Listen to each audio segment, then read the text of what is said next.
صاحب آپ لوگ اب آپ لوگ سپریم کورٹ جا رہے ہیں، یہ ایک آخری آپشن تھا جو نہیں اویل کیا تھا. آپ نے نیب کی بھی بات کی، الیکشن کمیشن میں بھی ریفرنس ظاہر کیا، اب سپریم کورٹ کی طرف جا رہے ہیں. پہلی بات تو یہ ہے کہ میرے بھائی جان اچکزئی نے جو طلال چودھری اور جناب دانیال چودھری کی طرح کے چیپ قسم کے اور فیک قسم کے الزام لگایا نا عمران خان صاحب کے کہ نریندر مودی کو جھک کے، بھائی جان یہ بالکل کلیئر ہو چکا ہے. ایک میری بات پوری ہونا ہے جی. یہ تو اگلے دن ہی کلیئر ہو گیا تھا کہ یہ آپ کی مریم نواز صاحبہ کے سوشل میڈیا نے فیک جو ہے نا ان کے ایک کھلاڑی جو ہے وہ اپنا انعام لے رہا تھا، اس کے اوپر عمران خان صاحب کی تصویر رکھ کے جو ہے وہ کر دیا. بھائی جان وکی لیکس گواہ ہے، امریکن امبیسی کی کیبلز گواہ ہے، سرکاری دستاویزات امریکن امبیسی کی گواہ ہے کہ عمران خان واحد پاکستان کا لیڈر ہے جو غیرت اور خودداری کا ثبوت دیتے ہوئے امریکنز کے سامنے بھی اور عالمی طاقت معاملے پہ آ جائے نا چون صاحب، سینہ تان کے جو وہ بات کرتا ہے نواز شریف صاحب کی طرح چٹ جو ہے وہ نکال کے جناب معاملے پہ آ جائے نا. اوباما صاحب، محترم جناب مکرمی اوباما صاحب، میں آپ کا پرانا خدمت گزار، میں آپ کا پرانا خادم، میری آپ سے گزارش ہے کہ میرے اوپر دست شفقت رکھیں، میں بھرپور طریقے سے آپ کی خدمت بجا لاؤں گا. اس انداز سے کبھی عمران خان نے کوئی کسی قسم کا ایٹیٹیوڈ آج تک نہیں رکھا. یہ عالمی سطح پہ جائے یہ اسٹیبلش ہے یہ چیز، پہلی چیز. سوال پہ آ جائیں. دوسری سوال یار بات یہ ہے، آج میں آپ کے پروگرام کے ذریعے سے بڑے افسوس سے ایک اعلان کروں گا کہ ہماری حکومت کی ترجیحات دیکھیں.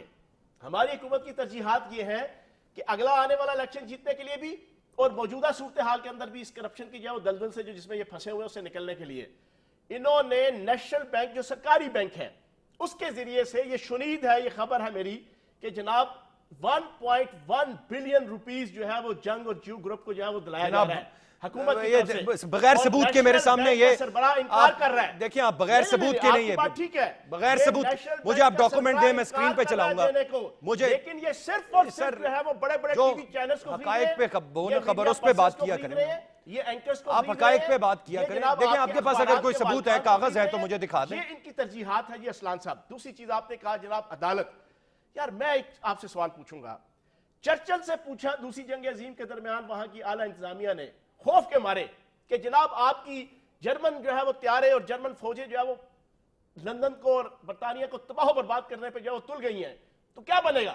تو چرچل نے پوچھا تھا مجھے صرف ایک سوال کا جواب دو، کیا برطانیہ کی عدالت میں عام لوگوں کو انصاف مل رہا ہے؟ انہوں نے کہا جی بالکل مل رہا ہے.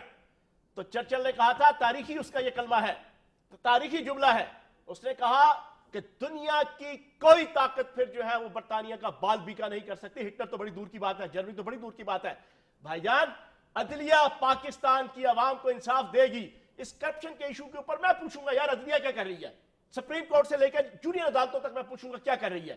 کیا یہ چیزیں ثابت نہیں ہے کہ ایک خاندان اب جا رہے ہیں نا آپ لوگ، اب جائیں گے 8 کے 8 مختلف بیان دے رہے ہیں، آپ جائیں گے، خان صاحب خود جا کے پٹیشن دائر کر رہے ہیں تو پھر معاملہ چلے گا آگے. تو یہی وجہ ہے بھائی جان، ہم نیب کے پاس بھی جا رہے ہیں، ہم ایف آئی اے کے پاس بھی جا رہے ہیں، ہم نے الیکشن کمیشن کے بھی دائر کر دیا ریفرنس، اب ہم سپریم کورٹ کے پاس بھی جا رہے ہیں، عوام کے پاس ہم پہلے سے موجود ہیں. ہم کہتے ہیں شاید پاکستان کے کسی ادارے کو کوئی خدا کا خوف آ جائے، عدلیہ کو خدا کا خوف آ جائے، الیکشن کمیشن کو خدا کا خوف آ جائے. عدلیہ کے پاس تو ابھی تک آپ گئے نہیں ہیں نا جناب، اب جائیں گے اب منڈے کو جائیں گے عدلیہ کے پاس. جب جائیں گے تو پھر عدلیہ کی بات کیجئے. باقر علی نجفی کی جو ہے وہ آپ کی رپورٹ ہے، وہ رپورٹ کیوں نہیں عام ہو رہی؟ 14 بندے قتل ہو گئے، 80 بندے پیرالائز ہو گئے. پاکستان کی عدلیہ کیا کر رہی ہے؟ پاکستان کی جو ہے وہ عدالتیں اور انصاف کے جو ہے ذمہ دار اور ٹھیکیدار کیا کر رہے ہیں؟ 14 بندے مارے گئے ہیں. آپ چاہتے ہیں کہ پاکستان کے اندر جو ہے وہ بلڈ شیڈ ہو؟ آپ چاہتے ہیں کہ پاکستان کے اندر لوگ ہاتھوں میں جو ہے وہ اسلحہ لے کے جو ہے وہ اپنا انصاف خود حاصل کریں؟ آپ چاہتے ہیں کہ پاکستان کے اندر خوریزی ہو؟ آپ چاہتے ہیں کہ پاکستان کے اندر سول نافرمانی ہو؟ اگر عدالتوں نے انصاف نہ دیا تو پاکستان کے اندر یہ حالات بنیں گے.